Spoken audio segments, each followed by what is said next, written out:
तो श्री हरि भगवान बाबा साहब अम्बेडकर से मिलकर वापस लाहौर चले गए और फिर वहाँ से उन्होंने 14 अप्रैल 1936 को बाबा साहब को लेटर लिखा।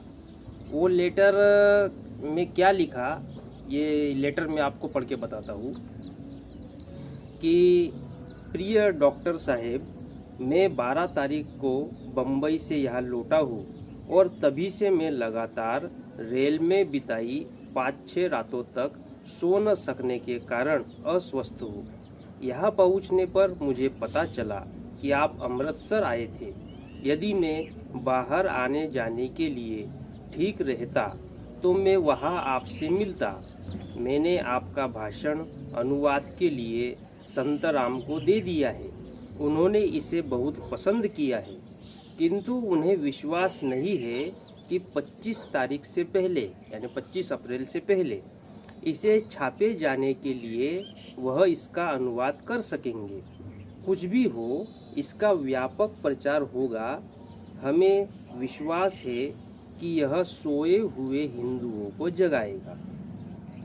बम्बई में जिस लेखांश की ओर मैंने संकेत किया था, अब जब बम्बई आए थे और जब उन्होंने बाबा साहब अम्बेडकर का जो जाति उच्छेद के ऊपर लेख था उस लेख को पढ़ा, तो तब उनसे जो बातचीत हुई, जो बात कही उन्होंने, वो लेटर में बता रहे हैं। बम्बई में जिस लेखांश की ओर मैंने संकेत किया था उसे हमारे कुछ मित्रों ने पढ़ा।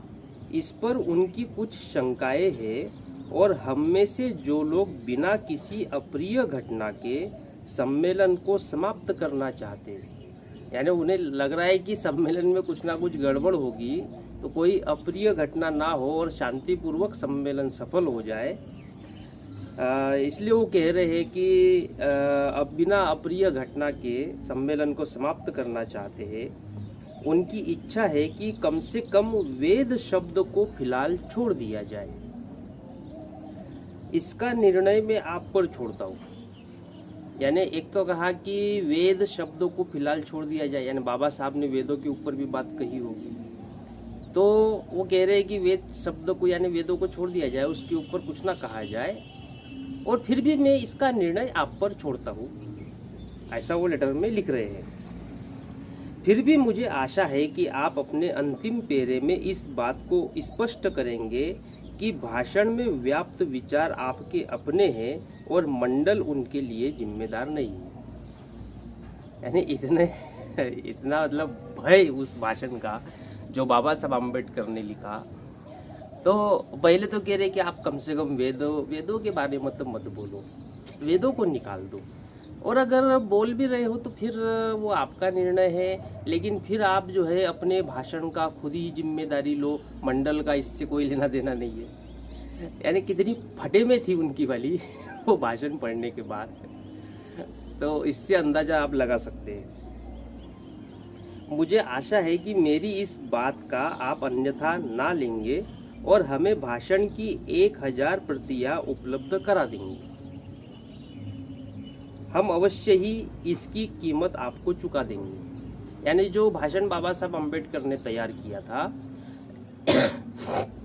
तो पहले तो ये चला कि लाहौर में उसे छापा जाए, बाबा साहब कह रहे थे मुंबई में छापा जाए, और फिर बाद में हर भगवान जब मुंबई में इस विषय पर चर्चा करने के लिए आए तो उन्होंने इस विषय पर कोई चर्चा नहीं की, और फिर लाहौर जाके वो कहते हैं कि आप जो है इसकी प्रतियां छपवा लीजिए, 1000 कॉपी छपवा लीजिए एनिलेशन ऑफ कास्ट की, और उसका जो पैसा है, खर्चा है, वो हम आपको पेड कर देंगे।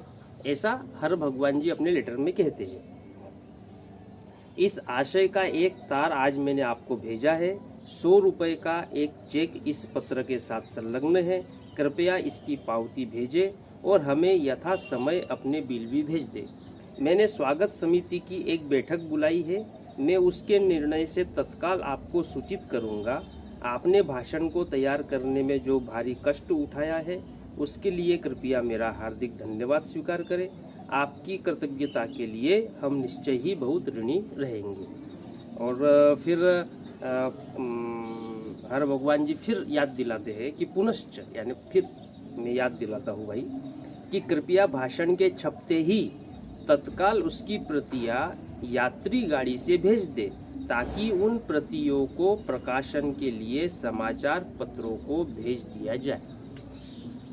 यानी इस लेटर से ये हमें पता चलता है कि हर भगवान जी बाबा साहब से मिलने के बाद जब गए और लेटर लिखा तो उन्होंने जो महत्वपूर्ण बातें कही उसमें पहली तो ये है कि बाबा साहब अम्बेडकर जो है वो वेदों को अपने भाषण में से हटा दे, और अगर नहीं भी हटाते तो फिर वे जो है भाषण की पूरी जिम्मेदारी स्वयं ले, उसमें मंडल का कोई उसमें रोल नहीं रहेगा, वो सारी जिम्मेदारी बाबा साहब अम्बेडकर की रहेगी।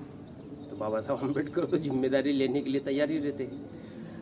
ठीक है, फिर तीसरी बात उन्होंने कही कि जो आपने भाषण लिखा है बनाया है तो उसकी प्रतियां छपवा दीजिए और उसका बिल भेज दीजिएगा, तो हम पैसे जो है वो आपको भिजवा देंगे मंडल की तरफ से, और फिर जो 1000 कॉपी जो आप छपवाएंगे वो लाहौर भेज दीजिएगा तो वो सम्मेलन में जो है वो बिक्री में काम आ जाएगी, ऐसा हर भगवान जी कहते हैं। तो तब बाबा साहब अम्बेडकर क्या करते हैं कि वो जो लेख बाबा साहब ने लिखा था एनलिशन ऑफ कास्ट पे, वो प्रिंट को प्रेस को दे देते हैं ताकि वो सही समय पे छप जाए, और प्रेस को 1000 कॉपी का ऑर्डर दे देते हैं। अब ऑर्डर देने के बाद क्या होता है और छपने के बाद क्या होता है? तो छपने के बाद यानी ये लेटर था 14 अप्रैल का, और उसके बाद 24 अप्रैल 1936 को फिर हर भगवान का लेटर आता है। ठीक है, अब वो लेटर में क्या है? तो लेटर इस तरीके से है कि प्रिय डॉक्टर अंबेडकर, हमें आपका तार और पत्र प्राप्त हुआ, इसके लिए कृपया हमारा धन्यवाद स्वीकार करें। आपकी इच्छा अनुसार हमने सम्मेलन को फिर स्थगित कर दिया है, किंतु हम महसूस करते हैं कि इसे 25 और 26 तारीख को आयोजित करना अधिक बेहतर होगा, क्योंकि पंजाब में मौसम दिन प्रतिदिन गर्म होता जा रहा है। मई के मध्य में यह बहुत गर्म हो जाएगा और दिन के समय बैठ के करना बहुत सुखद है और आरामदायक नहीं रहेगा। यानी दिन के समय में गर्मी टेम्परेचर बढ़ जाता है। फिर भी यदि यह सम्मेलन मई के मध्य में होता है तो हम इसे यथासंभव आरामदायक बनाने के लिए भरसक प्रयत्न करेंगे। किंतु एक बात है जिसे हम आपकी जानकारी में लाने के लिए विवश हैं। आपको याद होगा कि जब मैंने धर्म परिवर्तन के विषय पर आपकी घोषणा के संबंध में अपने कुछ लोगों द्वारा उठाई गई आशंकाओं की ओर आपका ध्यान आकर्षित किया था, तो आपने बताया था कि यह बात निसंदेह मंडल के कार्य क्षेत्र के बाहर है और उसके संबंध में आपका हमारे मंच से कुछ भी कहने का इरादा नहीं है। इसके साथ ही जब आपने भाषण की पांडुलिपि मुझे दी तो आपने आश्वासन दिया था कि वही आपके भाषण का मुख्य अंश है और आप केवल 2 या 3 अंतिम पेरे उसमें जोड़ना चाहते हैं। आपके भाषण की दूसरी किस्त मिलने पर यह देखकर हम दंग रह गए कि यह भाषण इतना लंबा हो जाएगा कि बहुत कम लोग ही इस सारे भाषण को पढ़ना चाहेंगे। इसके अलावा आपने अपने भाषण में 1 से अधिक बार यह कहा है कि मैंने हिंदू समाज से अलग होने का निर्णय कर लिया है और एक हिंदू के रूप में यह मेरा अंतिम भाषण है। आपने अनावश्यक रूप से वेदों और हिंदुओं के अन्य धार्मिक ग्रंथों की नैतिकता तथा उनके औचित्य पर प्रहार किया है और हिंदू धर्म के तकनीकी पक्ष पर विस्तार पूर्वक चर्चा की है, जिनका विवादास्पद समस्या से कतई कोई संबंध नहीं है। इससे कुछ परिच्छेद तो असंगत और अप्रासंगिक हो गए हैं। यदि आप अपने भाषण को उसी अंश तक सीमित रखते जो आपने मुझे दिया था, या अगर उसमें कोई वृद्धि करना आवश्यक ही था तो वह भी वही तक सीमित रहती जो आपने ब्राह्मणवाद आदि पर लिखा है, तो इससे हमें बड़ी प्रसन्नता होगी। अंतिम अंश जो हिंदू धर्म के पूर्ण उन्मूलन के संबंध में है और हिंदुओं के पवित्र ग्रंथों की नैतिकता पर संदेह व्यक्त करता है तथा हिंदू समाज को छोड़ देने के आपके इरादे की ओर संकेत करता है, मुझे संगत प्रतीत नहीं होता। अतः मैं सम्मेलन के लिए उत्तरदायी लोगों की ओर से बड़ी विनम्रता के साथ आपसे अनुरोध करता हूँ कि आप ऊपर संदर्भित परिच्छेदों को छोड़ दें। और भाषण को वही समाप्त कर दे जहाँ तक आपने मुझे दिया था, या आप चाहे तो ब्राह्मणवाद तक कुछ पेरे उसमें जोड़ सकते हैं। हम नहीं समझते कि भाषण को अनावश्यक रूप से उत्तेजनात्मक और कष्टकारी बनाने में कोई बुद्धिमानी है। हम में से कई लोग आपकी भावनाओं का समर्थन करते हैं और हिंदू धर्म के पुनर्निर्माण हेतु आपका मार्गदर्शन चाहते हैं। यदि आप अपने विचारों के लोगों को आपस में मिलाने का निर्णय करते हैं तो बड़ी संख्या में लोग आपके सुधारवादी कार्यकर्ताओं में शामिल हो जाते। वास्तव में हमने सोचा था कि आप जाति प्रथा की बुराइयों को समाप्त करने में हमारा मार्गदर्शन करेंगे, विशेषकर जब आपने इस विषय का इतना गहन अध्ययन किया है। हमारा विचार था कि आप एक क्रांति लाकर इस दिशा में किए जा रहे महान प्रयासों के केंद्र बिंदु बनकर हमारे हाथ मजबूत करेंगे। किंतु आपने घोषणा जिस रूप में की है उसके दोहराए जाने से इसकी शक्ति समाप्त हो जाती है और यह एक घिसी पिटी चीज बनकर रह जाती है।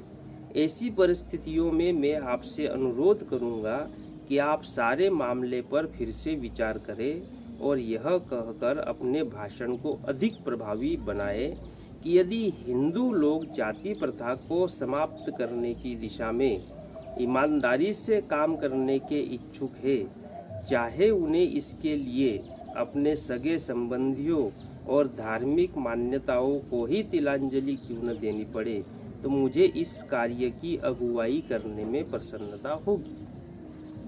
यदि आप ऐसा करते हैं तो मुझे आशा है कि आपको ऐसे प्रयास में पंजाब में तत्काल अनुकूल प्रतिक्रिया प्राप्त होगी। यदि आप ऐसे समय पर हमारी सहायता करेंगे तो मैं आपका आभारी रहूंगा, क्योंकि हम पहले ही भारी खर्च कर चुके हैं और बड़े असमंजस की स्थिति में हैं।